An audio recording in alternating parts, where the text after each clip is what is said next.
بسم اللہ الرحمن الرحیم۔ السلام علیکم friends and welcome to my channel Hassan info TV وی۔ دوستو، آج کی ویڈیو میں آپ کو بتانے جا رہا ہوں حضرت علامہ مولانا خادم حسین رضوی صاحب کی بایوگرافی۔ دوستو، آپ نے مولانا خادم حسین رضوی صاحب کے متعلق بہت کچھ سنا ہوگا، لیکن شاید آپ مزید بھی شوق رکھتے ہوں گے کہ آپ کو مولانا خادم حسین رضوی صاحب کے متعلق مزید معلومات دی جائیں۔ تو دوستو، آج کی ویڈیو کو لاسٹ تک دیکھتے رہیں۔ میں آپ کو آج مولانا خادم حسین رضوی صاحب کے متعلق نہایت ہی اہم معلومات دینے جا رہا ہوں۔ دوستو، علامہ مولانا خادم حسین رضوی صاحب ایک عالم دین ہیں اور وہ لاہور داتا دربار کے پاس مکی مسجد کے خطیب بھی رہ چکے ہیں۔ جب ممتاز قادری نے سلیمان تاثیر کو قتل کیا تو مولانا خادم حسین رضوی صاحب نے ممتاز قادری کے حق میں بھرپور احتجاج کیا، جس کی وجہ سے ان کو محکمہ اوقاف کی نوکری سے نکال دیا گیا، لیکن خادم حسین رضوی صاحب نے اس سزا کو باخوشی تسلیم کر لیا۔ اس کے بعد حکومت نے بھرپور کوششیں کیں کہ مولانا صاحب کو ان کا عہدہ لوٹا دیا جائے، مگر انہوں نے ہر بار حکومت کی پیشکش کو ٹھکرا دیا۔ دوستو، مولانا خادم حسین رضوی صاحب ایک حادثے کی وجہ سے اپنی ٹانگوں سے معذور ہیں، لیکن میں ان کی ہمت اور جرأت کو سلام پیش کرتا ہوں کہ وہ پھر بھی ملک کے کونے کونے میں دعوت دین لے کر جاتے ہیں۔ دوستو، کیا آپ جانتے ہیں حضرت علامہ مولانا خادم حسین رضوی صاحب آج اتنے مقبول کیوں ہیں؟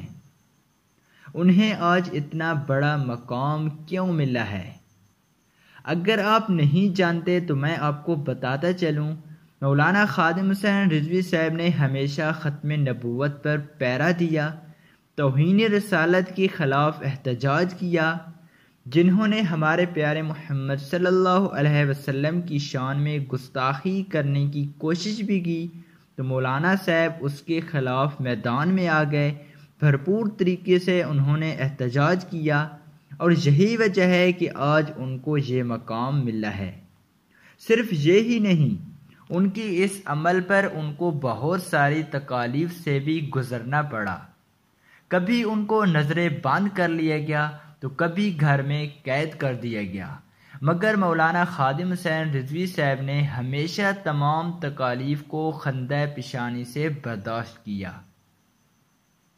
دوستو، علامہ خادم حسین رضوی صاحب صوبہ پنجاب کے ضلع اٹک کے رہنے والے ہیں، اور مولانا صاحب حافظ قرآن ہونے کے ساتھ ساتھ شیخ الحدیث بھی ہیں۔ مولانا صاحب اردو، پنجابی اور فارسی زبان میں بھی مہارت رکھتے ہیں۔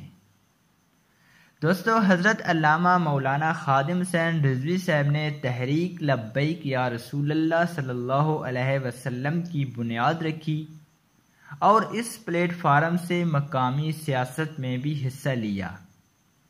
انہوں نے پہلا امیدوار 2017 کے NA 120 کے الیکشن میں کھڑا کیا، جن کا نام اظہر حسین تھا، اور انہوں نے کلثوم نواز کے خلاف 7000 ووٹ بھی لیے۔ دوستو، آج کی ویڈیو میں اتنا ہی۔ اگر آپ چاہتے ہیں کہ آپ کو حضرت علامہ مولانا خادم حسین رضوی صاحب کے متعلق مزید معلومات مل سکیں تو میرے چینل کو سبسکرائب کرنا بالکل نہ بھولیں، تاکہ آپ کو مزید انفارمیٹیو ویڈیو سب سے پہلے مل سکیں، اور اس ویڈیو کو اپنے دوستوں کے ساتھ زیادہ سے زیادہ شیئر کریں۔